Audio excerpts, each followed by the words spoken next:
중국에 진나라가 있었어요. 그 나라를 통치한 왕이 진시 왕인데요. 그가 한 행적 가운데 그 가장 유명한 만리장성을 건축합니다. 만리장성을 건축한 이유는 북방의 오랑캐들, 유목민들이면서 흉노족을 방어하기 위해서 만리장성을 쌓습니다. 그것을 쌓아놓고 진나라는 어느 정도의 평안을 누리고 이제 안정을 찾았다고 생각합니다. 그러나 이 만리장성에 들어간 경제적인 비용이 국고를 다 소진하게 했고, 그리고 온 노역을 하는 백성들 앞에서 밀란이 계속되면서 통일 왕국이 시작된 지 15년 만에 진나라는 망하게 됩니다. 같은 시기쯤에 로마라고 하는 나라가 있었어요. 이 나라는 정복하는 나라마다 로마 정부로부터 길을 내기 시작합니다. 어느 나라도 벽을 철거하고 길을 내기 시작해요. 그래서 그때 당시 통하는 아주 유행어 중에 하나가 세계는 로마로 통한다 하는 명제였죠. 그래서 이 로마는 길을 내는 나라, 이게 우리에게 상식처럼 전달이 됐는데요. 이 길로 가장 먼저 군인들이 다녔고, 그리고 거기는 사업을 하는 상인들이 다녔으며, 나중에는 시인들이, 그리고 철학하는 사람들이, 그리고 심지어는 복음을 들고 사도들이 다니는 길이 됩니다. 그래서 세계는 통일이 되고, 또 정말 로마의 팍스 로마나라고 해서 200년 동안 로마 제국의 부흥기, 흥왕기를 가지게 돼요. 참 모순스럽게도 우리를 지키기 위해서 담을 쳤더니 거기서 스스로 멸망하고 분열이 됐다고 한다면, 또 적들과 길을 내면서 소통을 역사 속에서 실현하다가 오히려 가장 전성기를 이루었다는 이 대조적인 역사의 현실을 통해서 배울 수 있는 교훈이 뭘까요? 열어야 산다는 겁니다. 길을 내며 사는 사람이 생명을 차지한다는 얘기입니다. 지난 시간에 우리는 하나님의 선교, 뭘까요? 무슨 소리가 나는? 네. 하나님의 선교, 사람 없이도 하나님은 일하신다. 두 사람의 환상을 통해서, 환상은 하나님이 일으키시는 거니까요. 그 환상을 통해서 정체된 복음이 예루살렘을 떠나고 유대와 사마리아와 땅끝까지 복음을 배달하고 연결시키는 이야기를 다뤘어요. 가장 먼저는 이방인 출신 백부장 고넬료가 환상을 봅니다. 환상 중에 천사가 나타나서 하나님의 뜻을 전하게 되자 고넬료는 순식간에 순종을 하죠. 또 유대인 대표였던 베드로가 환상을 봅니다.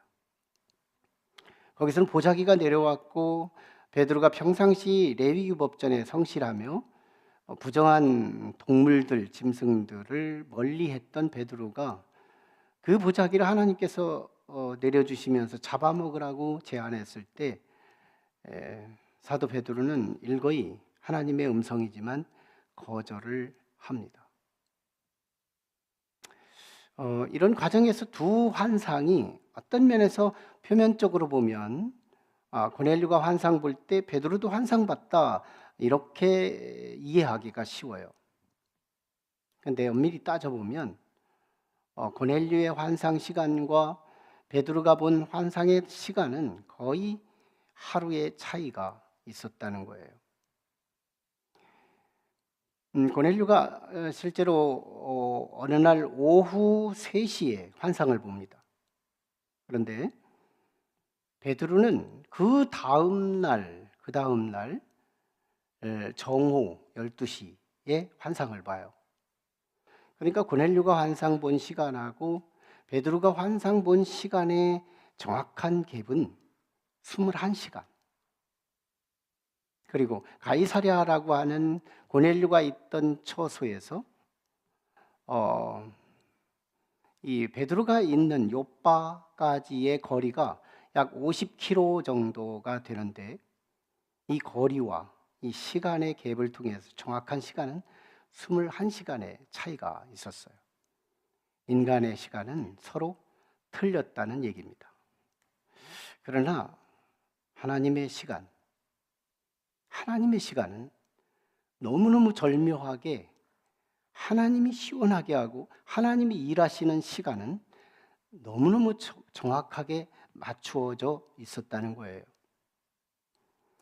당시 하나님의 시간은 베드로를 깨닫게 하는데 할애하십니다. 이방인 고넬료를 깨닫게 하는 데는 천사 하나만 나타나자 바로 해결돼요.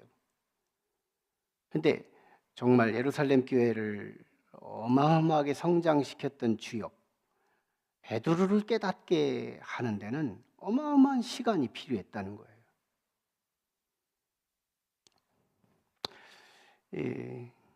하나님께서 이 베드로를 깨닫게 하기 위해서 누구를 보내느냐 하면 고넬료가 보낸 군사 3명을 보냅니다. 어떤 사본에는 2명이라고도 하고 어떤 사본에는 3명을 보냈다고도 하는데요. 어쨌든 2명 또는 3명을 파송해서 보내요. 그때 그들이 도착했을 그때, 그러니까 약 50km를 여행하며 고넬료 백부장이 보낸 3명의 부하들, 이걸 하속들이다 이렇게 표현할 수 있는데요. 이 하속들이 베드로가 있는 요빠까지의 도착 시점에 베드로가 그때서야 환상을 봅니다. 21시간 뒤에. 그때 베드로가 이 환상을 보게 되자 이 백부장이 보낸 이 3사람들이 찾아왔을 그때 인간은 접촉하려고 했지만 실제 보이지 않는 벽, 보이지 않는 강이 너무 멀리, 너무 높이 가로막고 있었다는 겁니다. 사실 3명이 왔지만 그들은 이방인이 보낸 사람들이었고 또 그들도 이방인이었어요. 그리고 베드로는 유대인이었습니다. 유대인과 이방인, 글자만 다른 것이 아니고 실제로 이들 사이의 간격, 이들 사이의 벽은 인간으로는 어떻게든지 넘어갈 수 없고 어떻게든지 건너갈 수 없는 한계 안에 닫혀 있습니다. 아마 이 3명은요 문전박대 당하지 않은 것이 다행인 거예요. 네, 이방인 고넬료가 보낸 이 이방인 3명이 찾아와서 베드로를 만나려고 하는 의지는 가지고 왔지만 베드로는 일거이 거절할 수 있었어요. 심지어 하나님의 음성까지 듣고도 아니라고 거절을 한 베드로가 사람들이 찾아왔다 그래서 그걸 수용할 리는 없다는 거예요. 그때 누가 개입하느냐? 사람의 대안이 없고 인간의 대책이 없을 때 성령이 직접 개입하십니다. 오늘 말씀을 한번 볼까요? 성령이 직접 개입하시는 여기서 이 19절로 20절에 이렇게 표현하고 있어요. 2사람이 한번 읽어볼까요? 시작. 2사람이 너를 찾으니 일어나 내려가 의심하지 말고 함께 가라. 내가 그들을 보내었느니라. 성령께서 베드로에게 직접 주신 말씀이에요. 사람을 통해서 주지 않았어요. 하나님의 선교예요. 이 말씀에 베드로가 마음이 열리기 시작해요. 그리고 문 밖에서 두드리는 고넬료가 보낸 3사람의 노크에 반응합니다. 2층에 올라갔으니까 내려왔어요. 그리고 그들에게 너희가 찾는 사람이 바로 나니 너희가 무엇 때문에 나를 찾으러 왔느냐라고 질문을 하게 되는 거예요. 무슨 일로 왔느냐? 자, 그때 세 사람, 고넬료가 보낸 이방인의 대표 3명이 베드로에게 한 대답입니다. 같이 읽어볼까요? 22절 시작. 그들이 대답하되 백부장 고넬료는 의인이요 하나님을 경외하는 사람이라 유대 온 족속이 칭찬하더니 그가 거룩한 천사의 지시를 받아 당신을 그 집으로 청하여 말을 들으려 하느니라 한데, 이 이방인 고넬료가 보낸 세 사람의 말이었습니다.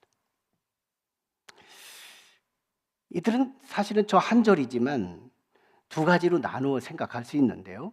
첫째는 고넬료에 대한 호평이었습니다. 고넬료에 대한 칭찬 연발이었어요.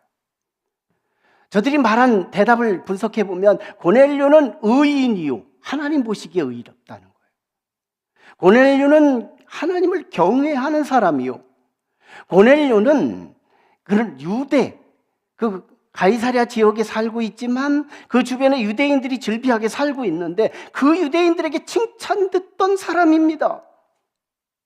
그는 기도하는 사람이었고, 그는 경건한 사람이었고, 그는 기도하다가 하나님 천사를 만나서 하나님의 음성을 듣고 우리를 당신에게 보냈습니다.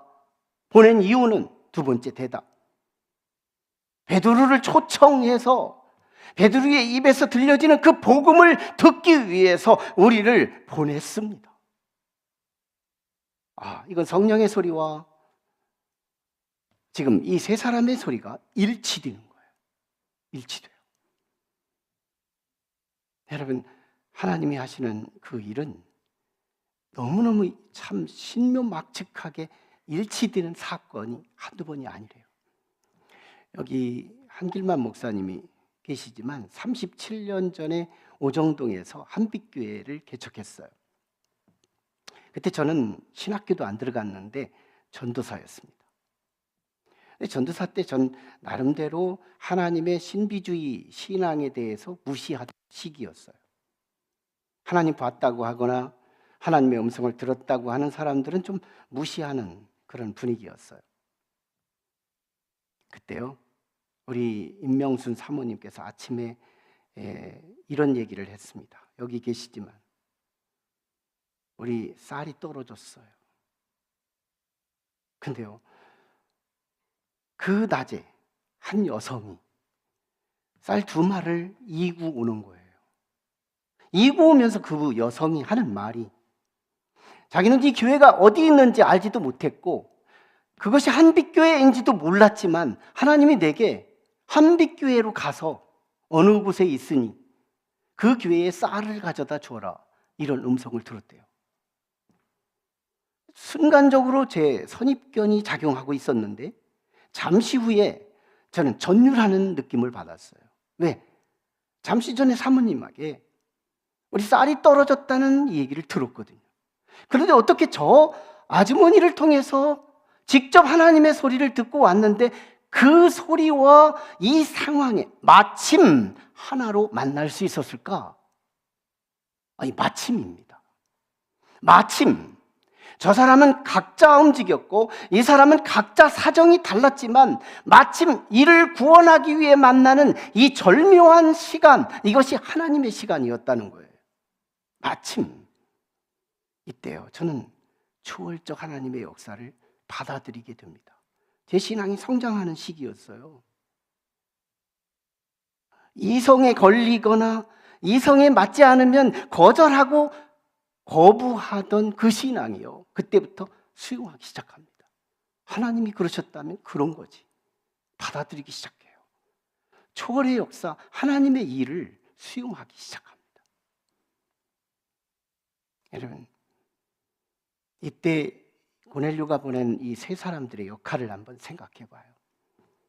이는요, 고넬료, 백부장 고넬료, 이방인, 베드로, 유대인 대표 베드로, 이 사이의 간격은 보통 넓은 간격이 아니며 보통 높이의 만리장성이 따라잡을 수 없는 높이의 벽이 가로막고 있었던 거예요. 대단한 벽이었고 대단한 강이 가르고 있었어요. 그러나 이 세 사람의 역할이 뭘까요? 다리 놓는 역할이었다는 거예요. 다리를 놓더라는 거예요. 고넬료와 베드로 사이에 다리를 놓고 뭐가 건너가요? 복음이 지나가더라는 거예요. 복음이 건너가더라는 거예요. 고넬료와 베드로 사이 이 엄청난 간격, 이게 홍해일 수 있고 이게 강일 수 있고 이게 많은 갭과 차이를 날 수 있지만 이 세 사람의 역할은 다리를 놓고 있었대는 거예요. 여러분, 다리를 놓는 사람들의 언어가 다르다는 겁니다. 다리를 놓는 사람들의 언어는 고무적이고 생명적이고 놀라운 기운을 집어넣고 소망적이고 긍정적이고 칭찬 일색이고, 보세요. 고넬료를 향해 중보하는 이 세 사람의 언어를 배우자는 거예요. 고넬료는요, 그는 의인입니다. 하나님 보기에 의인입니다. 그리고 그는요, 하나님을 두려워합니다. 그리고 그는요, 하나님을 사랑합니다. 하나님을 경외합니다. 그는요, 하나님을 찾는 자였어요.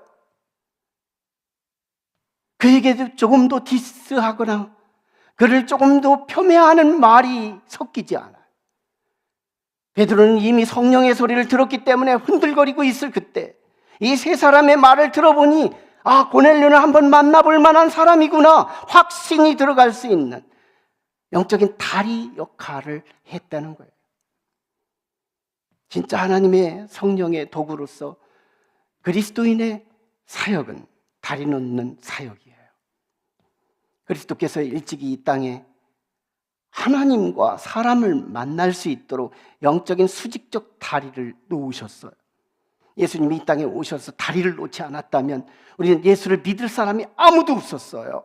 왜? 하늘과 땅의 차이가 너무너무 차이가 높고 컸기 때문에.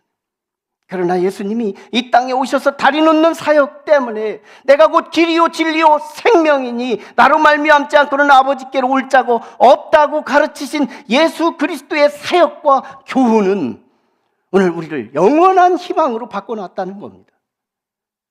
불가능했던 우리가 하나님의 사람이 되고 하나님의 백성이 되고 이제는 죽으면 끝날 수밖에 없는 절망의 인생이 이제 하늘로 승천하여 천사들과 함께 하나님을 영원히 찬양하는 위대한 인물로 우리를 바꿔놨어요.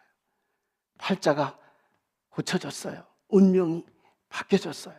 우리는 정말 격이 다른 사람이 된 거예요. 누구 때문에? 예수 그리스도 때문에. 또 가까이는 고넬료가 보낸 세 사람의 다리 놓는 자들의 사역 때문에. 그렇다면 우리도 이 사역에 참여해야 돼요. 우리의 다리 놓는 사람의 특징적 언어, 이 사람은 좋은 사람이에요. 이 사람은 괜찮은 사람이에요. 이 사람은 정말 우리가 배울 만한 사람이에요. 혹시 단점이 보인다면 침묵해버리면 돼요. 그게 나의 정체성이니까. 좋은 점 일부러 찾고, 교회와 가정 사이에, 부부와 부부 사이에 다리를 놓는 사람들, 이들의 언어는 고무적이고 칭찬적이고 소망적이고 건설적이고 희망적으로 그 언어를 사용하더라는 거예요. 두 번째, 베드로를 보게 됩니다. 이 베드로는요, 경계를 뛰어넘는 사람이 됐어요. 성령의 소리를 듣고 고넬료가 보낸 이 이방인의 다리를 놓는 사람들의 덕분에, 얼마 전까지 환상 중에서 하나님의 음성을 거절하던 베드로가 이제는요, 경계를 훌쩍 뛰어넘는 베드로가 됩니다. 이 대단한 베드로의 모습을 보십시오. 명불허전, 그냥 이름 있는 베드로가 아니었던 거예요. 그는요, 정말 경계를 훌쩍훌쩍 뛰어넘어요. 그는 유대인이었어요. 그는 선민의식에 사로잡혀 있었어요. 그는 독선적이었어요. 그는 배타적이었어요. 그는 유대의식을 갖추고 있었어요. 이방인들을 만날 수가 없었어요. 그런데 그는요, 하나님 성령이 가라니까 그 이방인들을 자기 집으로 영입하고, 그리고 그들과 함께 같이 요바로, 아니 가이사랴로 그에게 찾아갑니다. 그러면서 자기 경계를 훌쩍 뛰어넘는 베드로의 모델을 우리에게 보여주고 있어요. 이쯤 되면요, 우리가 내 밥 먹고 왜 남들을 위해 다리를 놔줄까? 왜 내가 내 밥 먹고 왜 남들 좋으라고 훌쩍훌쩍 뛰어넘어갈까? 왜 경계를 넘어가야 하지? 혹시 저 사람이 싫어하면 어떠지? 하나님께서 우리에게 높은 뜻을 가지고 낮은 곳으로 흘려보내라고 하는 지난 말씀과 DNA가 같습니다. 여러분, 우리를 살리기 위해서예요. 생명의 길이 거기 있기 때문에, 우리가 사는 길이 거기 있기 때문에 우리를 살리려고 사도행전의 유일한 해답을 우리에게 가르쳐주고 있다는 겁니다. 한번 동영상을 좀 지켜볼까요? 저건 계란입니다. 유정란이었고 어느 때부턴가 부화가 시작됐지만 저 속엔 생명이 들어있어요. 시간이 다 되자 속에서 사람의 손 없이 병아리는 스스로 그 껍질을 쪼기 시작해요. 아마 병아리 입장을 생각해 보면 그 알껍질 안에 있을 때 얼마나 아늑했을까요? 얼마나 평안했을까요?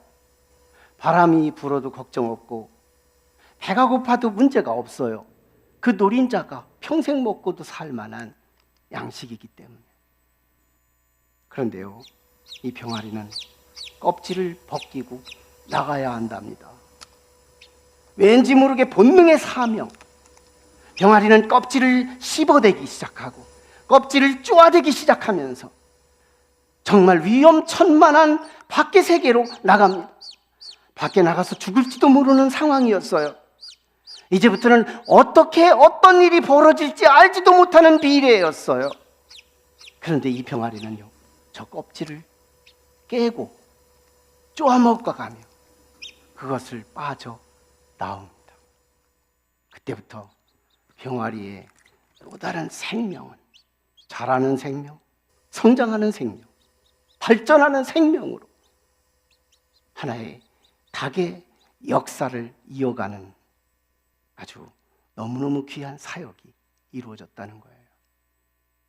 여러분, 우리가 엄마 뱃속에서 모태에 있을 때 얼마나 안녕했을까요? 난 세상에 안 나가면 좋겠다. 바람이 불어도 추위가 와도 엄마의 체온이 나의 체온을 보증해주고, 정말 아무리 힘들어도 걱정할 것이 없고, 때가 되면 엄마가 먹어줘서 내 속에 배꼽으로 영양분이 공급이 되고 아무 걱정이 없는 모태의 그 시간.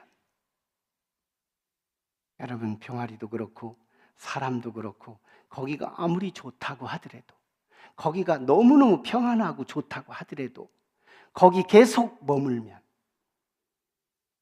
병아리는 죽습니다. 아기는 죽습니다. 어머니도 죽습니다. 그 자리가 좋긴 하지만, 그 자리가 평안하기는 하지만 거기서 계속 머물면 죽는다는 겁니다. 아마 어느 한때 우리 인생에서 가장 버거운 껍데기가 있다면, 우리 인생에서 가장 힘든 장벽이 있다면 난 죽음이라고 봅니다. 죽음요. 죽음. 생각해 보셨나요? 젊었을 때의 죽음은 창경원에서 철장 안에 갇힌 호랑이를 구경하는 것 같지만, 노년기에 적어도 90세, 적어도 100세 가까운 노년들의 입장에서 그 죽음은 철장 밖으로 뛰쳐나온 호랑이가 나를 잡아먹기 위해 입을 그리고 발톱을 내놓고 쫓아오는 죽음과도 같다는 거예요. 이 죽음의 껍데기, 아마 이 세상에서 만리장성이 그보다 더 두터울 수 없으며 그보다 더 넓은 강은 없을 거예요. 그런데도요, 우리 그리스도인들을 향한 이 죽음의 이해는 그리스도 안에서 죽은 자는 복이 있도다. 여러분, 그리스도 안에서 죽는 자가 복이 있대요. 우리는 죽음을 복으로 이해하고 있는 거예요. 왜? 우리는 죽음을 넘어갈 수 있는 경계선을 비밀의 복음을 갖고 있기 때문에 우리는 이 땅에서 천국까지 갈 수 있는 이 교량, 그리스도께서 내주신 그 다리가 놓여져 있기 때문에 예수 그리스도의 그 다리를 타고 우리는 아버지 하나님 앞에 나아갈 수 있고, 죽음 뒤에 우리는 어떻게 될까? 병아리가 이 껍질 뒤에는 어떻게 될까? 궁금해하던 이 병아리처럼 우리는 죽음 너머에는 어떻게 될까? 너무너무 궁금해서 물음표를 벌집처럼 달고 있을지라도 죽음 너머에 나오고 났더니 병아리가 살만한 세상이었던 것처럼, 엄마 뱃속에서 그렇게 아늑했던 뱃속에서 나오고 났더니 살만한 사랑받는 세상이 된 것처럼, 우리는 죽고 난 이후에 죽음의 그 껍데기, 죽음의 그 강, 그거 다리 건너고 그 경계선을 훌쩍 뛰어 넘어가 보니까 거기는 이 세상하고 비교할 수 없는 어마어마한 천국의 세계로 우리를 인도한다는 거예요. 여러분, 우리 교회에서 예배하고, 우리 교회에서 성경 공부하고, 우리 교회에서 교제하고, 우리 교회에서만 아마 계속해서 쎄쎄쎄하고 우리 교회에서만 교제하는 것이 끝나는 거라면 우리 교회는 언젠가는 문 닫고 말걸요? 아닙니다. 사도행전이 약속한 그 교회는 우리끼리 받은 그 하나님의 그 뜨거운 은혜와 그 엄청난 의지와 그 뜻을 가슴에 품고 우리는 믿지 않는 자들의 경계를 뛰어넘어가고, 그들과 거리가 너무 멀다면 다리라도 놓아서 긍정적으로 그들을 칭찬하고 교회를 고무적으로 해석해주고, 이 교회 갔더니 내가 믿지 않을 때와 믿은 이후에가 이렇게 달랐고 비포와 애프터가 뭐가 달랐는지를 분명하게 식별하고 선포할 수 있다면 우리는 이 시대에 다리 놓는 자로, 그리고 이 시대의 경계를 훌쩍훌쩍 뛰어넘는 자로, 생명이 먼저 나를 살리고 그리고 누군가를 살리기 위한 새로운 사명자로 우리를 사용할 줄로 믿습니다. 여러분, 내 밥 먹고 나만을 위해 산다는 건 얼마 가지 않아 죽는다는 것을 뜻해요. 한국교회가요, 1년이면 2,000교회씩 문을 닫는답니다. 옛날에는 2,000교회를 그만둬도 3,000교회가 세워졌는데 요즘에는 2,000교회가 문 닫고 몇백 개가 생겨나는 추세예요. 어떤 교회들이 문을 닫고요, 어떤 교회들이 소멸되고요, 어떤 교회들이 죽느냐는 겁니다. 교회 안에 갇혀있는 성도들, 교회 안에 갇혀있는 교회들은 금년에도 많은 교회들이 문을 닫을 거예요. 오늘 이 시대에 사도행전의 메시지를 고요하게 들을 필요가 있어요. 나는 평생 그 흐름을 아멘할 수 없다고, 베드로처럼 그 진리라고 하더라도 난 거부하겠다고, 그 말은 이런 말이에요. 나는 곧 죽겠다고. 우리가 사는 길이 있어요. 전 시골에서 목회할 때 한 할아버지가 저에게 찾아왔어요. 이중현 전도사, 목회가 뭔지를 알고 목회를 시작했나? 저는 전도사로서 목회가 뭔지 한마디로 정의할 수 없었어요. 그때 그 전도사님은 저를 안타깝게 여기며 이렇게 대답해 주셨어요. 목회는 이미 알고 백성들을 가르치는 게 아니고 남들을 가르치다가 비로소 내가 배우는 거며, 남들을 소생시키다가 비로소 내가 소생하는 것이고, 남들을 살리다가 남들을 구원하다가 비로소 내가 살고 내가 구원받는 거지, 나는 이미 구원한 자로서 너희를 지도하고 너희를 인도하고 너희의 목자가 된다는 그런 목자의 정의는 틀린 겁니다. 우리 교회를 개척하고 한 2년 전쯤이었어요. 우리 교회 한 노장 목사님이, 은퇴하신 분이 찾아왔어요. 그의 젊은 제자를 데리고 와서 저에게 목회가 뭐냐고 물었습니다. 참 목회의 시작점에서, 목회 거의 말년쯤에서 저를 향해서 목회가 뭔지를 묻는 두 분의 질문과 대답, 의미심장했어요. 그때 저는 자신 있게 대답했습니다. 목회는 가르치다가 배우는 거요, 소생케 하다가 소생하는 거요, 구원시키다가 구원받는 거입니다. 그때 그를 따라온 한 제자가 있었어요. 그를 향하여 그 노인 목사님은 이렇게 말합니다. 사랑하는 아들아, 저 목사님의 대답을 귀담아 들어라. 저게 정답이다. 전 성령의 역사라고 믿습니다. 우리는 울타리를 깨야 돼요. 사도행전의 성도는 울타리를 깨는 자예요. 경계를 넘는 자예요. 너무 경계가 멀면 다리를 놓는 자예요. 그런 사람의 입술은 달라요. 교회를 칭찬하고, 교회를 다니면서 좋은 어떤 일이 있으면 그걸 늘 써먹고, 사람을 살리는 자, 나는 연결하는 자, 나는 다리 놓는 사람, 나는 경계를 뛰어넘는 사람, 이로써 그는 진짜 그리스도인이 될 것입니다.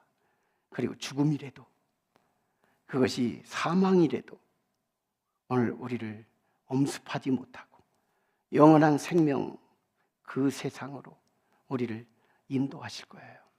기도하겠습니다. 우리 같이 기도하실 때